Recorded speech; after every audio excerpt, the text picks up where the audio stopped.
Monsieur Jean-Claude Fournier, quel a été le plus grand défi, d'après vous, quand on reprend une série telle que Spirou et Fantasio?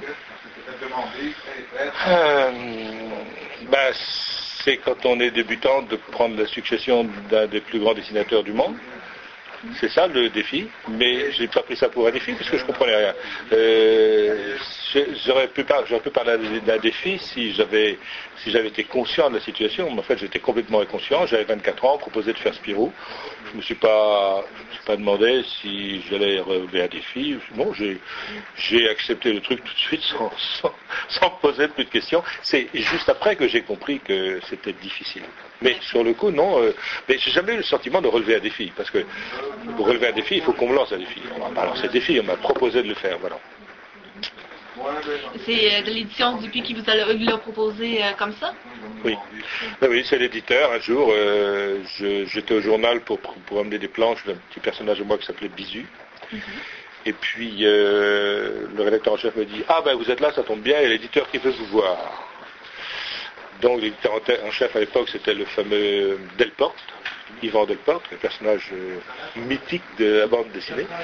Et il m'emmène chez l'éditeur, Charles Dupuis, que je ne connaissais pas. Et puis l'éditeur me dit « Ah, vous êtes là, monsieur Fournier, je suis ravi de faire votre connaissance. Eh bien écoutez, pour ce que j'ai à vous dire, il vaut mieux que vous soyez assis. » Voilà. C'est là qu'il me dit « On a pensé à vous pour prendre la succession de monsieur Franquin pour les aventures de Spirou. » Voilà. Et effectivement, heureusement que j'étais assis, parce que je me serais évanoui, je sais pas quoi. Voilà comment ça s'est passé.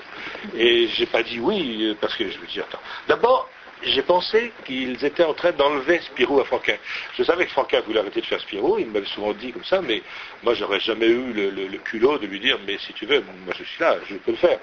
Jamais j'aurais pensé qu'il soit possible que moi, petit dessinateur débutant, j'ose essayer une série aussi prestigieuse, quoi. Donc, Franquin me disait souvent, je savais qu'il voulait arrêter, mais là, j'ai eu l'impression tout d'un coup qu'on le lui enlevait, Spirou.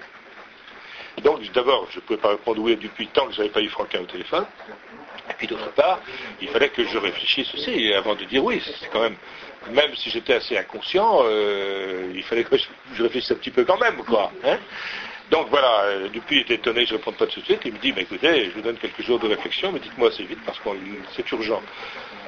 Là-dessus, je sors du bureau, je vais dans le bureau du directeur artistique, qui s'appelait Rosy, je lui demande son téléphone, j'appelle Franquin, et je lui dis, écoute, je sors du bureau de Charles Dupuis, et tu sais pas ce qu'il m'a proposé? Alors, il me dit, il t'a proposé de faire Spirou, tu refuses. Je lui dis, mais pourquoi, tu crois qu'il te l'enlève? Non, mais refuse. Je dis, attends, pourquoi? Mais parce que tu vas t'emmerder à dessiner un personnage qui n'est pas de toi, comme moi je me suis emmerdé pendant 24 ans. Non, refuse, moi je crois vachement à ton petit bisu. Non, ne fais pas cette bêtise-là. Je raccroche, j'étais complètement perdu parce que... Oui, tu es perdu là. Ah, j'ai vraiment perdu. Bon, je prends ma bagnole, j'avais une vieille de chevaux. Je remonte chez Franquin et puis je rentre dans l'atelier, il me dit, alors ça y est, t'as refusé? Puis je dis, non, attends... moi j'adore Spirou, moi. C'est-à-dire, il n'a jamais admis Franquin. Lui, il a repris Spirou quand il était jeune, mais ça n'existait pas encore Spirou. C'est-à-dire qu'il n'avait pas vécu son enfance avec Spirou. Il n'a jamais compris que moi j'avais vécu mon enfance avec Spirou et que j'adorais cette série et que je baignais dedans. Et ça, il n'a jamais bien compris ça. Donc je lui ai dit, écoute, de toute façon, je crois que je vais accepter quand même. Il me dit, ouais, mais tant pis pour toi, tu vas te faire chier. Mais il m'a dit, si tu le prends, je vais t'aider, pas de problème. Mais réfléchis quand même. Voilà. Il fallait que je réfléchisse pour tout le monde.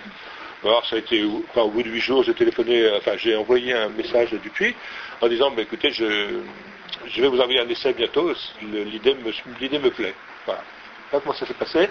Et dès que j'ai commencé à faire les premières planches de Spirou, Franquin m'a aidé, quoi. Aucun problème, il a été extraordinaire. Il m'a fait des corrigés sur mes planches et tout, ça a été super. Voilà comment ça s'est fait. D'accord. Une belle histoire, hein? Oh oui, une belle histoire.